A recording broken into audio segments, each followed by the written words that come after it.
ইউরোপীয় দল সান মেরিনোর বিপক্ষে ম্যাচকে সামনে রেখে শুরু হলো জাতীয় দলের ক্যাম্প। সোমবার প্রচণ্ড বৃষ্টির মধ্যেও টিম হোটেলে পৌঁছান ১৬ ফুটবলার। দলের ম্যানেজার আমের খান জানান, বসুন্ধরা কিংসের খেলোয়াড়রা দলের সাথে যোগ দেবে মঙ্গলবার। হামজা, সমিত, জায়ানদের পাশাপাশি তারিক কাজী কিভাবে দলের সাথে যোগ দেবেন সেটিও জানান তিনি। হামজা, সমিত, জায়ান ইভেনচুয়ালি আমরা ওয়ার্ক করছি এর জন্য, তারেক কাজীর জন্য। তারেক কাজী 29 তারিখে আসার কথা আছে। যদি 29 তারিখে সে এখানে না হয় তাহলে ওকে এখান থেকে আমরা কীভাবে ওখানে নিতে পারি সেটা চেষ্টায় আছি। ওখানে যাব। এখন আমাদের টেন্টেটিভ ডেট একটা আছে 31 তারিখ। 31 তারিখে আমরা এখান থেকে ফ্লাই করবো, তো ওরাও ওখানে সেম ডেটে ফ্লাই করবো।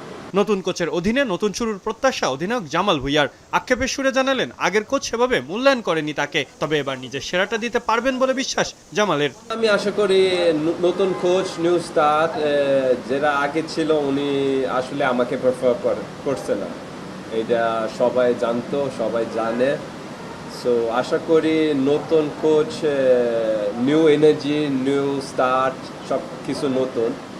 সো এখানে আমি আমার বেস্টটা দিব। প্রথমবারের মতো ইউরোপীয় কোনো দেশের বিপক্ষে মাঠে নামবে লাল সবুজের প্রতিনিধিরা। সান মেরিনোর বিপক্ষে ম্যাচ খেলতে 31 মে দেশ ছাড়বে জামাল মুরসালিনরা।